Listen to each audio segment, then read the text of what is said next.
That is Jay King from The Athletic, Mr. Barbecue Sauce himself. He is Brian Rob. I messed that up. Brian B. Rob from MassLive.com.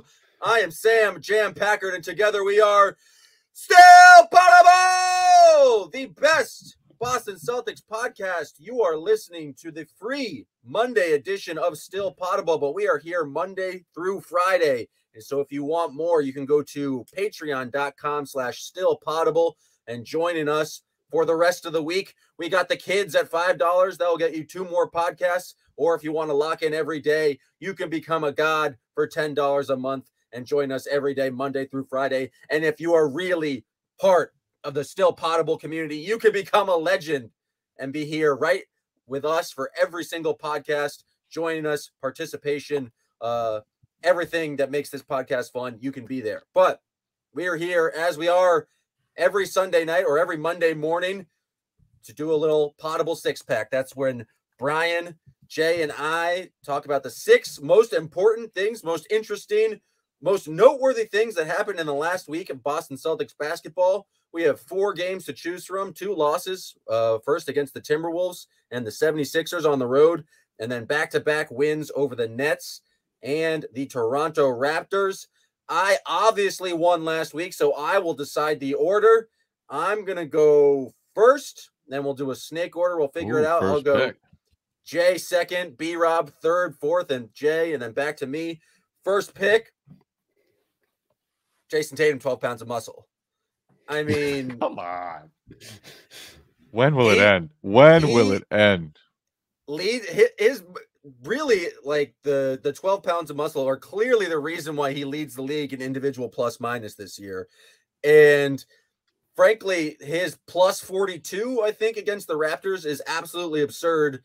And I just think it's like, if you have to think about, like, what is this team? It's just Jason Tatum being dominant. And I actually think it creates kind of an issue with, they still have kind of struggled to figure out points or how to score without Jason Tatum. And I actually think they switched the kind of substitution pattern where earlier in the year, it was Jason Tatum and Derek White were the kind of first 2 subs off the bench. And that would leave this kind of Jalen Drew kind of pairing to try and figure it out. That didn't work. And so now it's Drew and Jason Tatum are the first ones off the bench. And now it's this Derek White, Jaylen Brown pairing. But I don't know. What do you guys think is the best kind of way to score points without having Jason Tatum be on the floor? Because it feels like they're still trying to figure out, and they've been trying to figure it out for the past 5 years. So, B-Rob, I know you might have figured out that the 12 pounds of muscle was just a way to get into talking about this topic. But what do you think is the best kind of way for the Celtics to score without with Jason Tatum's on the bench?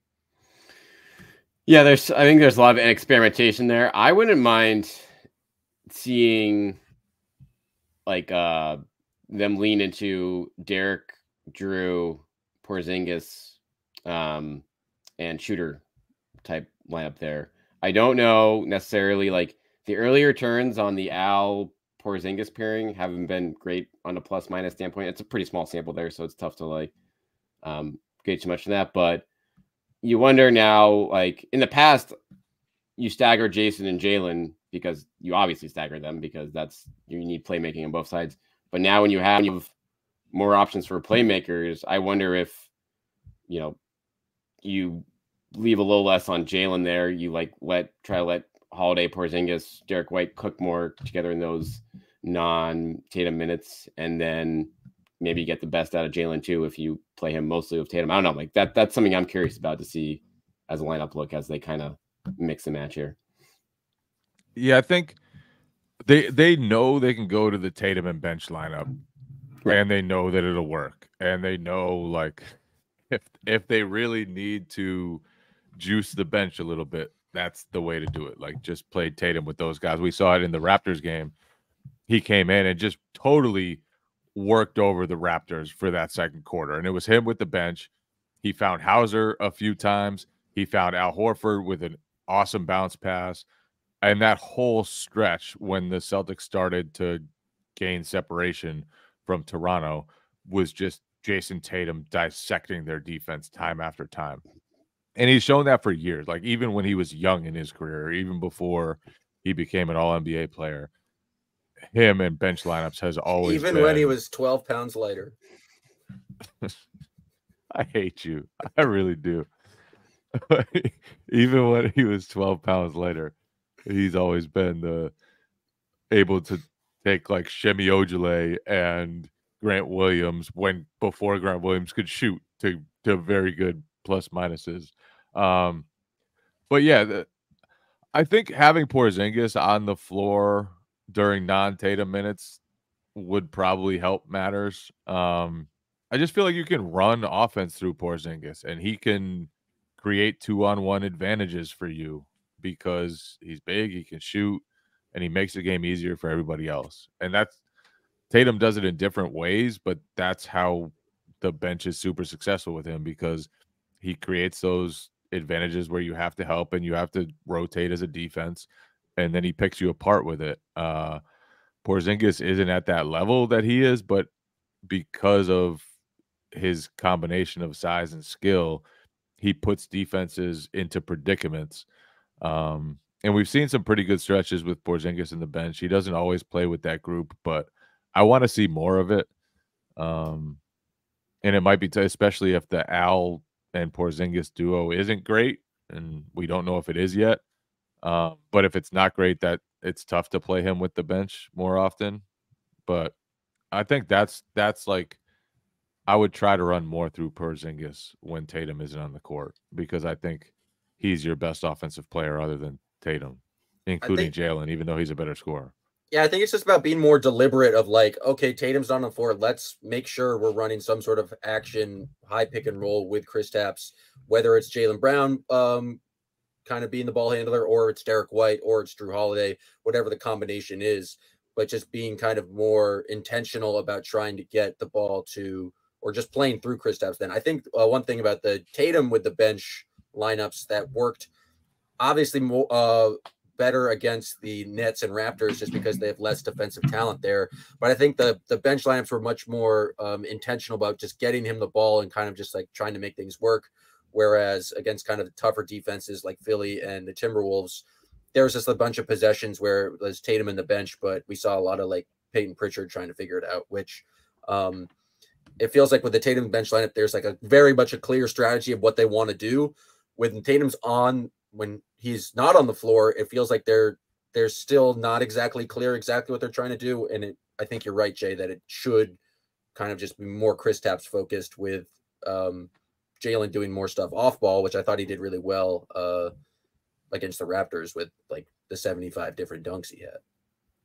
Oh yeah, and honestly, like, this is always a talking point, how much worse the Celtics are without Tatum on the court. But that's just how every team is. Because Jason Tatum's really good.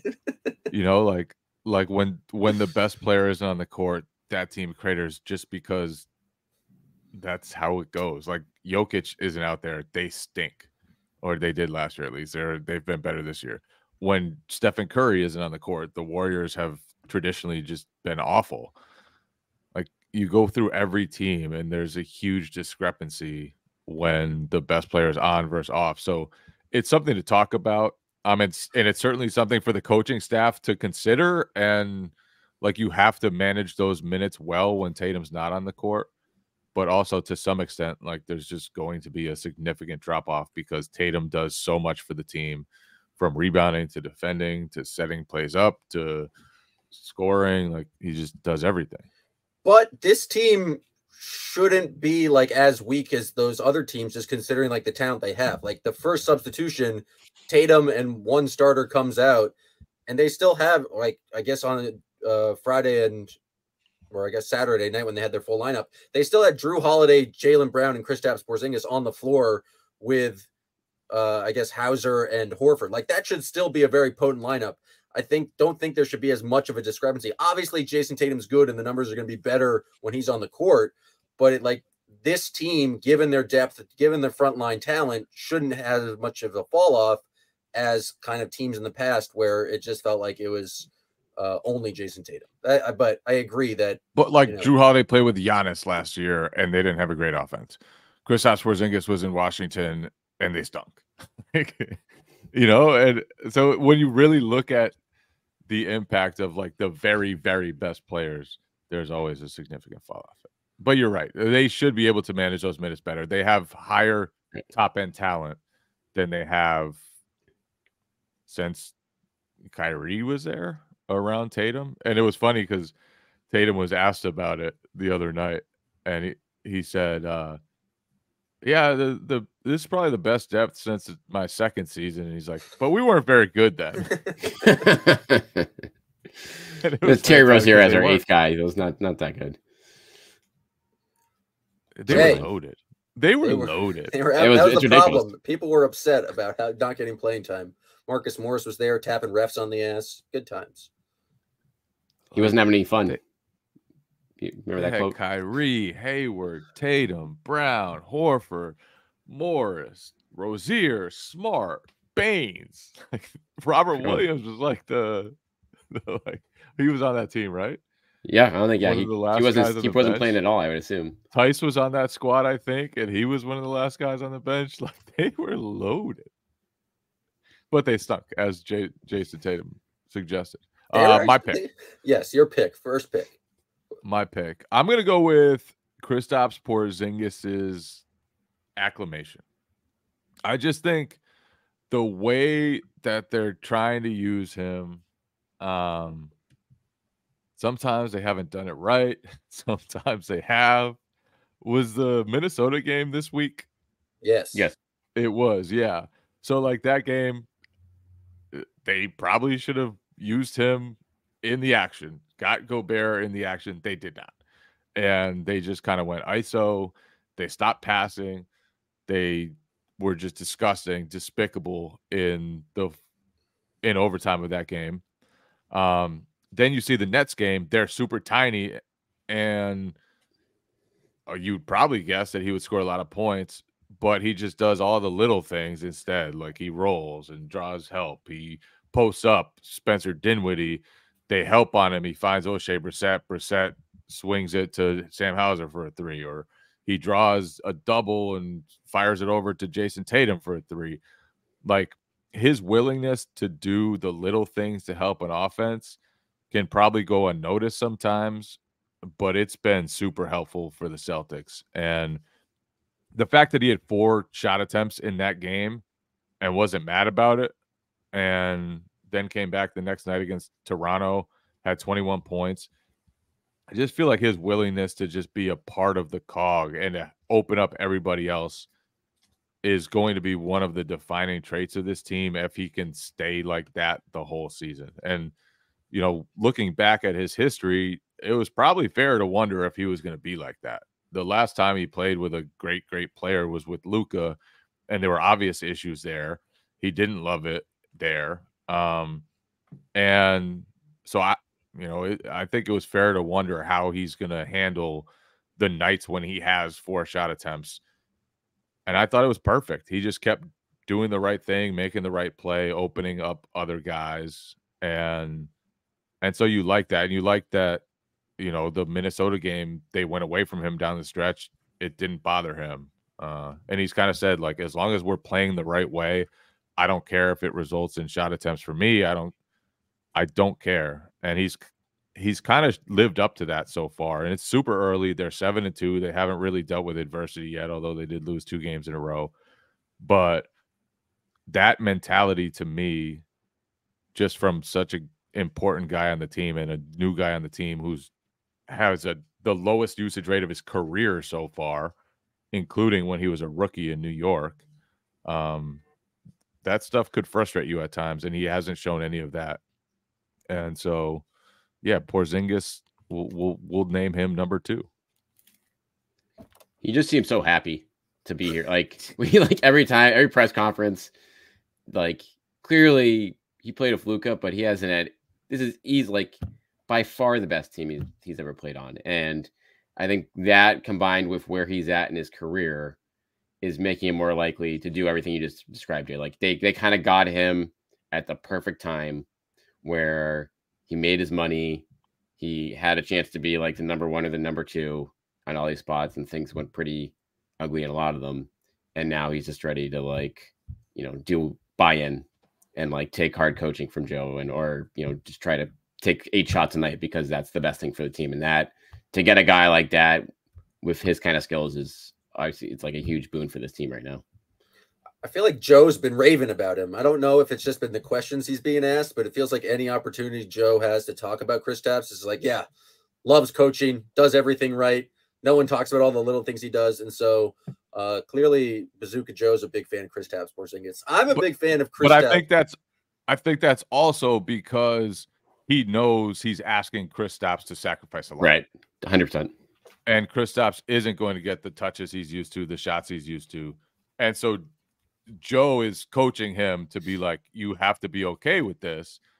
And then so when he does it, of course, Joe has to be like, this is awesome. And tell everyone what he did the other night, even while shooting 4 times, was super helpful to our team's success. And so I feel like that's part of the coaching too, is like just kind of patting him on the head when he's doing what he's supposed to do, because it is a tough ask. And it's not always going to be easy for him. He's not always going to be used the way that he's used to. Do you think Kristaps is like kind of making up for not having like the shots every night just by getting as many new technical fouls as possible? Like he is a big technical foul guy.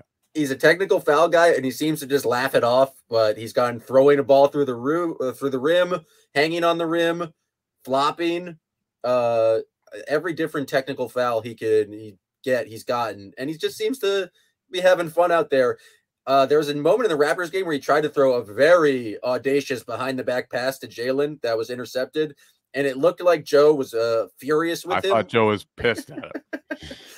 It was some amateur lip reading from Corrales sitting next to me said he was going to get him the fuck out of the game, but then he just stayed in the game. So I don't know what to feel about the Kristaps experience, but he seems to be very much enjoying himself.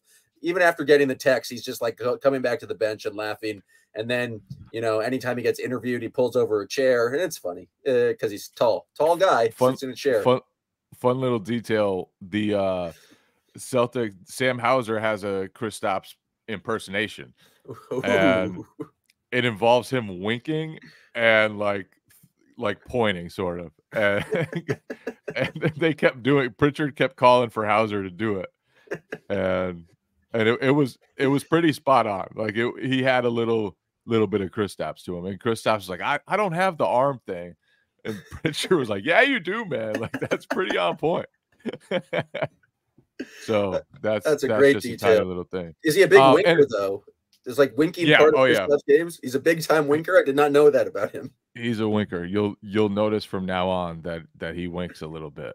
And then I want to go back to the usage that he has, because it's interesting. And his shots haven't been high. His usage has been super low, but he's always involved. And I think that's part of the reason why he's probably okay with it too. Like he's always involved in screening, actually, except for the end of the Minnesota game. Like he's in the middle of the action, whether they throw it to him, whether he's shooting the shots or not. They are using him to draw a lot of attention and to be a focal point of the offense. So it's just going to be interesting to see how that evolves. And from night to night, I don't think he's going to have the same touches or opportunities, but he's super important to what they do, and he makes the game so much easier for everybody else. Is usage a bullshit statistic? Like, B-Rob, I think of you as an analytics guy, but like that feels like it describes way more than it actually does, because what does usage actually come down to? It's like you taking a shot. It's just or shots an assist, or an assist. Or you're involved, or a turnover. Exactly. You're involved in the ending of the play somehow to varying degrees. So I actually think out of analytics stats, like I think that's it doesn't lie. Like it tells a pretty good story there compared to other ones like that have more complicated. But it doesn't capture his impact on like against the Nets, where it's like he's involved in all the screen and they give him all the attention. I guess there's no real way to quantify that statistically. I don't know. I was just gravity. Didn't people quantify gravity sometime in some research paper or something like that? Yeah, Sir Isaac. I bet his gravity is way up there among the top, honestly. To track the screens. No, Sir Isaac, you're right. There should be some usage involving setting screens would probably be that's the next frontier. Packard, you just came up with the next analytic here. All right, I got two here. I'm going. You brought him up, Jay, so I'll start him off here. Sam Hauser developing to the most consistent member of the bench. This wasn't him hitting a lot of shots. Isn't a big surprise. He shot 41% last year and pretty good usage, 16 minutes per game. Had obviously a little slow start out of the gate this year, but now, like, what a week for him. Literally, easily the best bench player of the week, probably one of the best 4 players on the team this week when you talk about consistent shooting, help them stay in that Philly game.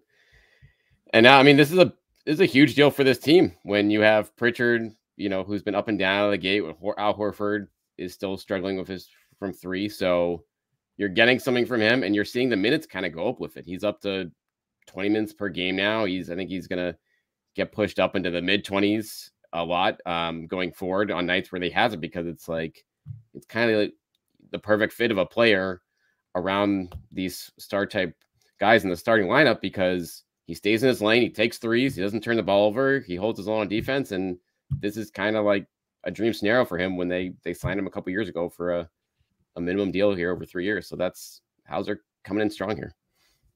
The one thing that he hasn't shown is just an ability to beat a closeout and go to the rim.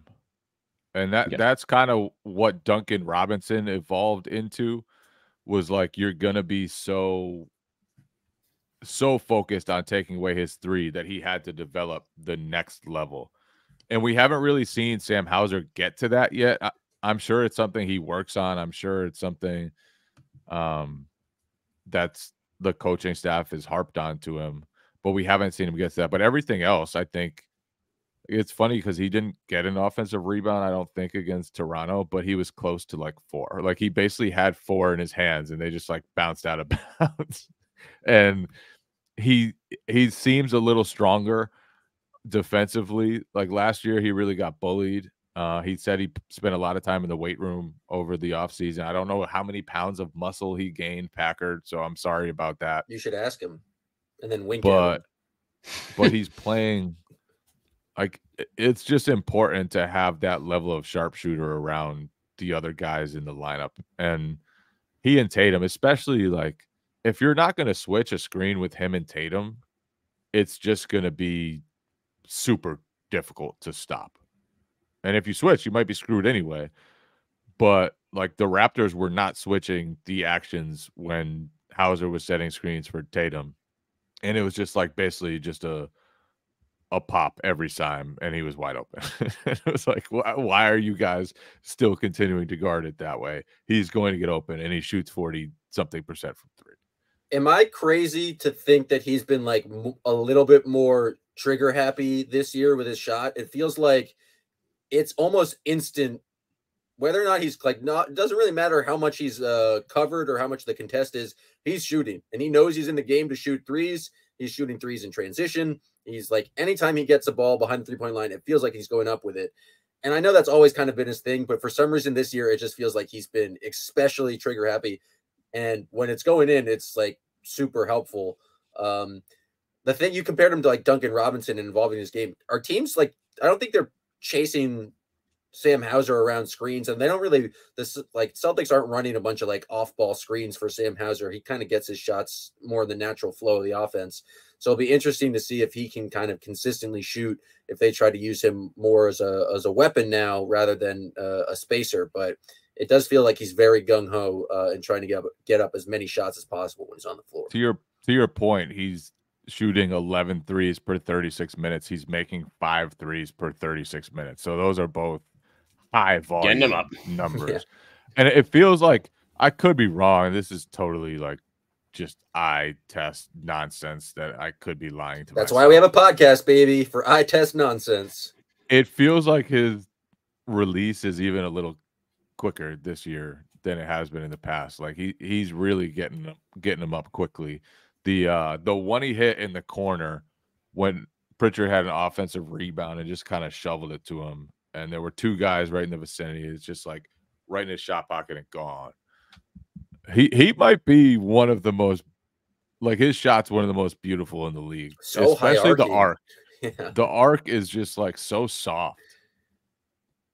It's crazy to watch. He had a couple on against the Nets where he just like the net doesn't move, and that's always just like a very cool thing that I feel like only Hauser does on this team. 91% of his attempts from 3-point range. I'm surprised B-Rob picked something positive. Last week he went all negative. No. Hey, last week I was like, "What's up with Pritchard?" Then he had 2 terrible games. I stand by my picks last week. We mix it up here. My other choice here is I'm impressed / surprised at how elite they are in certain categories through these first 8 games. So they're 3rd in defensive rating right now. They're not forcing any turnovers again this year, 29th in the league in that category, but they're top 5 in that one. Yeah, right. But they're top 5 in all of the other defensive 4 factors. So they're not fouling. They're number 1 in the league in teams getting to the line against them. They're 2nd in field goal defense efficiency. And I think maybe a big surprise of them going smaller, they're 5th in defensive rebounding. So for them to be where they are this soon in that group, especially when you're starting Porzingis at the 5, you're like going smaller there as opposed to, the double big is supposedly supposed to give you, the better defensive look there. For them to be where they're at on that side of the floor, again, is creating pretty impressive upside here in terms of what this team's ceiling is, at least over the regular season here, because they're obviously blowing doors in a lot of these games already, and the chemistry on that end of the floor has kind of come together pretty quickly. Yeah, they and I'm not surprised that they're great defensively. I figured they would be. It just feels like they have a ton of options.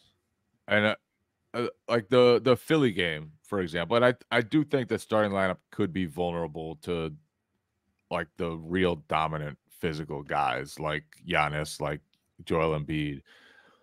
But they throw Drew Holiday on. Like Jakob Poeltl. Yeah, like Jakob Poeltl had his way with Kristaps on like 5 possessions, and then the Raptors he did, and Kristaps went the other way and scored on him a lot too.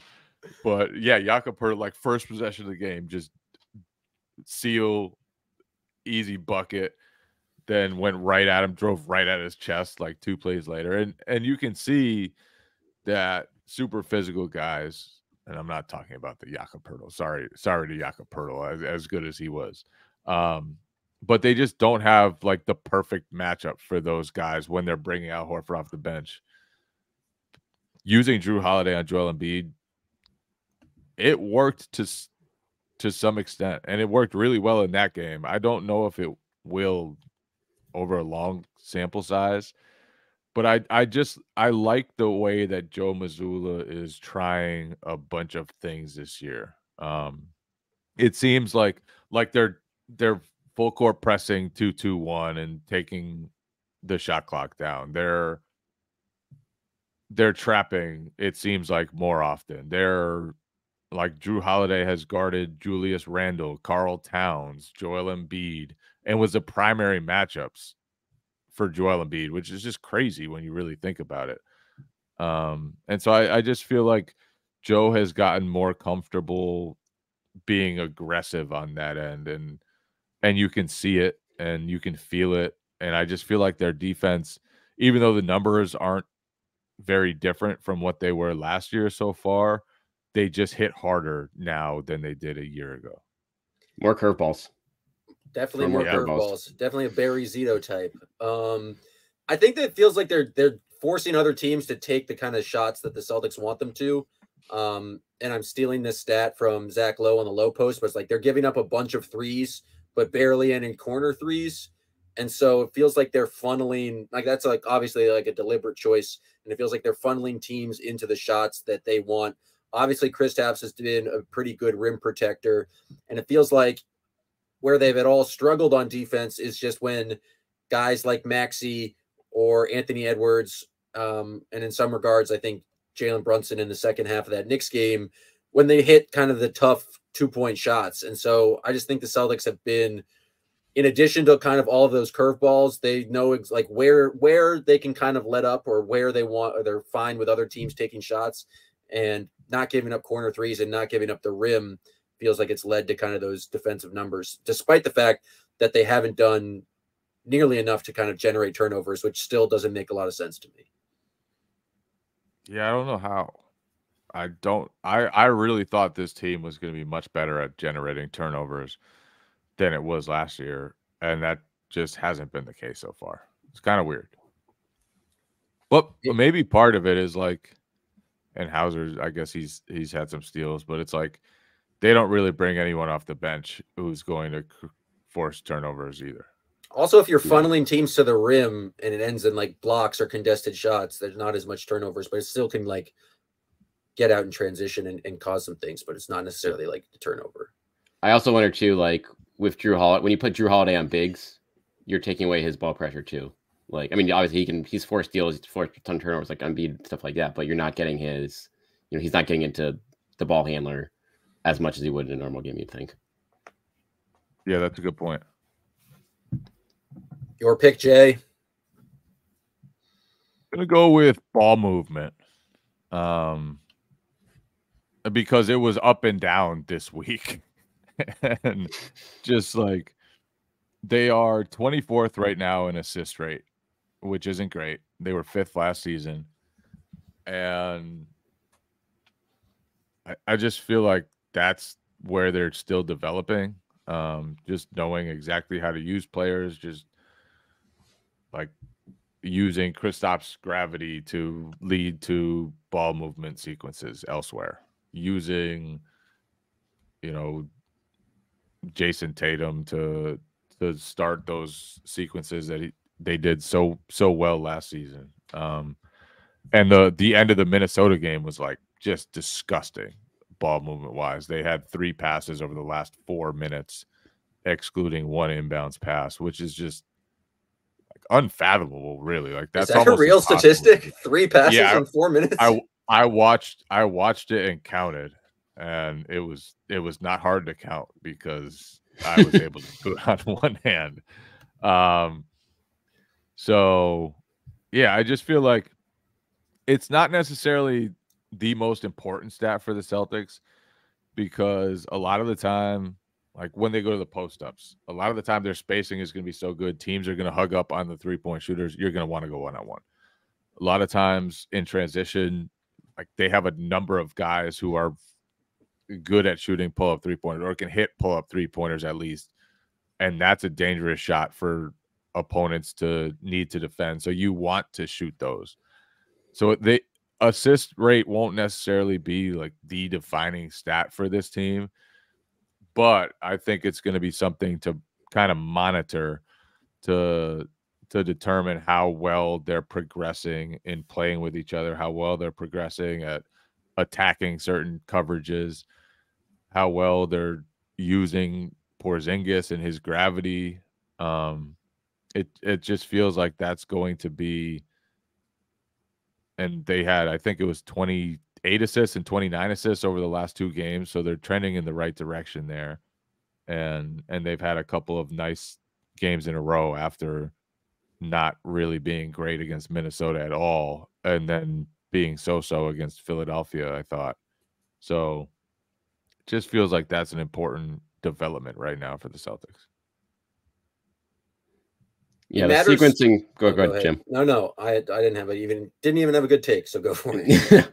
Yeah, I think especially in those Minnesota and Philly games, to your point, Jay, like you can't remember many. I mean, the overtime was what it is in terms of how bad it was, but there wasn't even many sequences of that game. You're like, oh, that was a good ball movement possession, where they like, even for the shots they missed, they weren't getting producing a lot of that against elite defensive teams. And so that's something I think with time here, with figuring out, the best lineup combinations, and then figuring out everyone in the, figuring out where to look, being like, okay, we have the switch on Porzingis here. Where do we go? Like, where's the next pass to come here? So the reps for that front should come with time. And I think the big part of it now is like they at least made all their big moves on that, like before the season. And so you have 82 games to figure that out now, like, as opposed to trying to trade for a bigger name midway through the season and acclimated on that front. So that's they at least And gave becoming themselves the a long Clippers.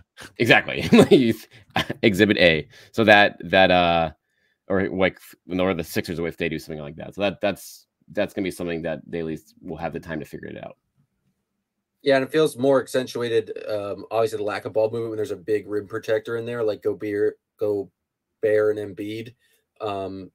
But like against teams like the Nets or the Raptors, where they can just attack switches, it's much less of an issue. But obviously, they have a lot of time to kind of figure that out. And they, for some reason, played the Sixers 9 times in the first 2 months, so a lot of early test for them. And so hopefully they'll be able to do that. I'm torn, but for my last pick, because there's 2 kind of major events that happened this weekend. One was Joe Mazzulla almost causing a brawl with Dennis Schroeder because he challenged a play up 30 with 3 minutes left, and then 2 was just the in-season tournament. I mean, we got a whole new court, and so I guess my official pick will be Joe Mazzulla almost starting a brawl with Dennis Schroeder, just because Dennis Schroeder is a baby and always been #blame Dennis. I don't know why he got so upset with that. He got more upset than everyone else on press row, who's normally upset with the kind of a late challenge like that. Dennis Schroeder was more mad on the court. And it's just like, that's part of the game. Like, I don't understand why he was so furious. Like, there's random stoppages in basketball all the time. You're down 30. You're on the bench at that point, Dennis. Calm down. Just calm down. I just thought there was a lot of time left for them to be mad about that. Like 4 minutes left. Peyton Pritchard is begging for the review. Which and he does a lot. Pritchard begs a lot for a review. But I think that was part of it. And it was right in front of the Celtics bench, the out-of-bounds play in question. It was very clearly off the Raptors and should be Celtics ball. And Peyton Pritchard, who has worked really hard last season, even while he was in and out of the rotation, a lot of the times out of the rotation. Now he's getting a chance to play. And Joe Mazzulla wants to show him, I'm going to keep coaching hard no matter what. And it matters to me that you have success and that you feel a major part of this. And so Peyton Pritchard is begging, and the ball is clearly out. And Joe's like, you know what? I got to challenge this. I got to keep coaching. And I think I understand why the Raptors were frustrated. It was a 27-point game. It was totally over. Mazzulla had probably played his starters way too long in the game right before that. They had just checked out of the game, some of them. And so I get being frustrated if you're the Raptors. But from Mazzulla's standpoint, like, he wants to keep coaching. And he wants the guys at the end of the bench who work as hard as they do to know that he's going to have their backs too. And so I didn't have a real issue with it from either side. And I think both sides are understandable. But it was very funny that Peyton Pritchard was begging for the timeout and review. And then it almost turned into a melee. I'm just excited now. We got a return match on Friday night up in Toronto. So you don't get a lot of juice in November regular season games. Challenge revenge tour. Challenge revenge game, like out of the gate, like look out. And yeah, like to your point, guy, like this is who Joe Mazzulla is as a coach. Like you look at last season, like he was stepping on teams' throats. It's like in these fourth quarters. And that's why, like, be true to yourself here. Like this is, like you said, you want to coach hard the whole game. Like, hey, guess what, Raptors? How you guys do something about it? Like, as opposed to like complain about it. Like, yeah, you're down 26. There's not like there was 30 seconds left in the game. Like Jay said, it's like 4 minutes left. It's like if it's right in front of you, you're gonna tell your team, oh, it doesn't matter. Like we're not giving you guys that extra possession. It doesn't matter. Then you're not really sending a good message to those guys that you care in that moment. So like, I'm not surprised they got upset about it, but I don't think Mazzulla should feel bad about it at all. And he doesn't. He doesn't. Nope. He certainly doesn't. Well, here's the other layer to it. He's just comfortable now standing on his beliefs. Right. If that happened last year, I don't think he comes out and says exactly what he did, which was, yeah, they were upset. and my responsibility is my players. I think he would have just tried to avoid the whole thing if he had been asked about that last season. But now, instead, he uses it as a chance to show his players, or to like live up to his philosophy that he wants to keep coaching till the end, and use that as kind of an example for the locker room. Look, guys, like, we're going to treat every moment as if it's a first quarter or like crunch time, whatever you want to call it. And I'm going to keep coaching you. And I just feel like it was another example of how he's more comfortable with his beliefs, with the foundation of kind of his coaching values.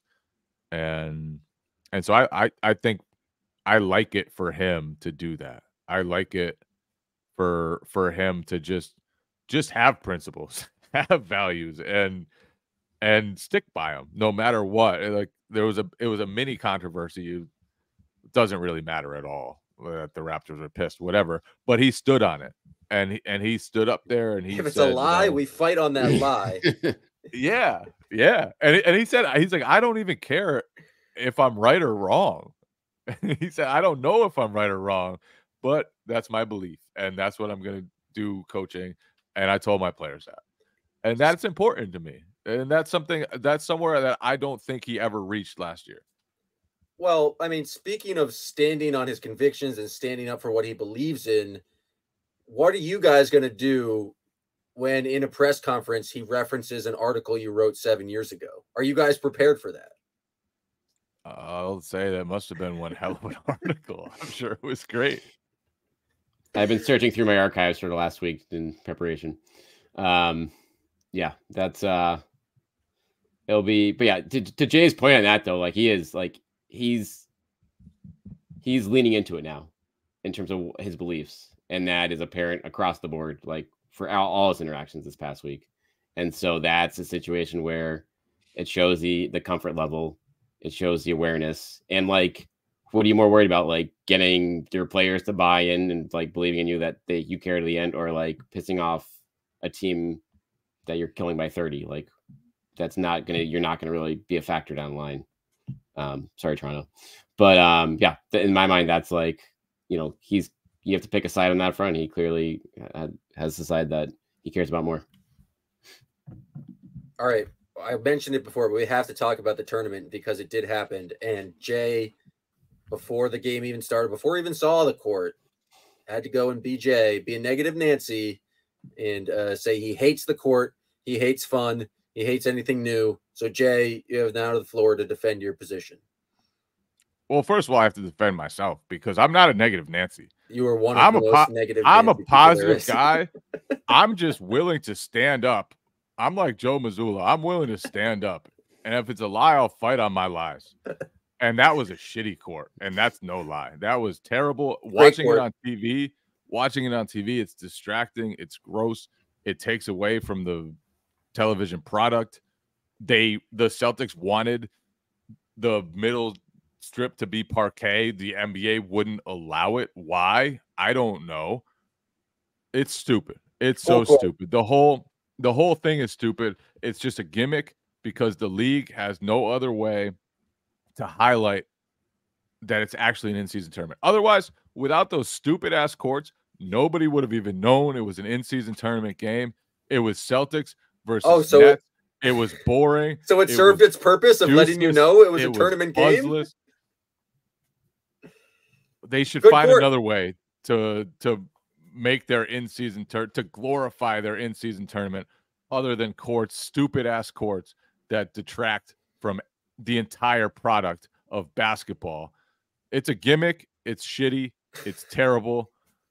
And I hate it. Some of the courts didn't even work. The red ones don't work at all. The red ones are blinding. The red ones are like UV light. The red ones are terrible. Being in person at the Celtics game on Friday, I thought it looked cool. I wasn't distracted. I do think it does not work well on television, which might be an issue for them. But in person, it kind of looked like all the players were like on a stage. They were elevated. It just looked different. I did not mind it whatsoever. They took it to, like, you don't need to take it to that level of obnoxiousness that as an eyesore on TV. I think that's like I see what they're trying to do, and some of the courts look cool, but by and large, I think the majority are like, that's too much. If you're watching it, it's like it's distracting you from the game. And that's, I think, defeats the purpose of like the buzz they're trying to create with it. If there's one thing to attack, which Jay, you're talking about it before the game on Friday, that this is just a major windfall for big court, because it costs what, like $50,000 to make a new court that the Celtics are going to use 2 to 3 times and then Probably have to store it. That. There's like 3 companies that have just been making bank over here. And I just want to know, like, how they win in Adam Silver's ear to get a new court in here. Like, these court manufacturers, normally you don't have to make a new one. But you know, they messed up the one in Dallas. They had to make it twice. Like, big court is coming here just making it rain. And so that is where, if you want to attack it, Jay, instead of yours just I hate change and things that are new, follow the money. Like The Wire. Yes. Is there any other random observations, notes, anything else from the last 4 games of Celtics basketball before we take off? Because I got nothing. Oh, Al Horford scored 2 2-point field goals against the Raptors. So I thought that was cause for celebration. Even one on a post-up. One was just a dunk, like a kind of a semi-fast break, but a real post-up from Al Horford should be noted here on this podcast. Also, if Al was a post-up. Was this the first time that they rested him in the first half of the back-to-back? Like, I feel like they've done that maybe once last year with Rob to stagger it, but I feel like that was a rarity. And I wonder if that becomes a more, like, they do that more strategically this year now that they're not, like, it's out in the open now. Now Joe won't be playing games being like, yeah, we'll see what happens tomorrow night. Like, he might play, he might not. That'll be interesting. I think that's a good strategy for them to have, to be honest, when you're playing a small ball team on the first night, just distress them then. We also haven't talked about Kristaps Porzingis playing in both legs of a back-to-back. That's true. That's a good one, Jay. He did last year, I think, in Washington. He usually did. It was something to wonder about.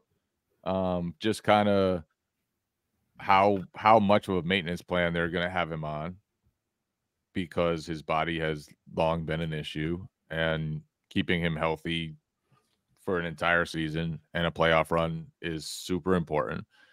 So it's a good sign that he played and that they were confident in playing him for both legs of the back-to-back, even though he didn't play many minutes, because they got 2 big wins. 2 giant wins. Yes, the Celtics are now 7-2, despite the brief hiccups. We'll see. They got an interesting week coming up with the Knicks coming to Boston before they play the Sixers again, and then showdown of the challenge in Toronto on Friday night.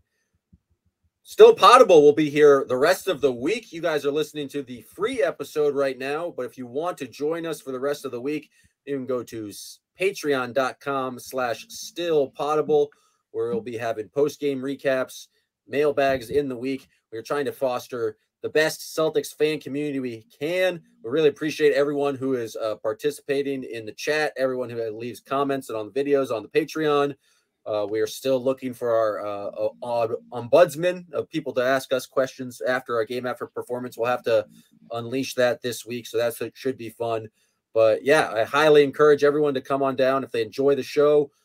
Sign up on patreon.com/stillpoddable. And we're trying to build something here, and really it helps. The more you guys participate, the more fun it is for us, and the more kind of we just want to make as best podcasts and best videos as we can for you guys. So really appreciate everyone listening to the free episode of Still Poddable! Doyle rules. But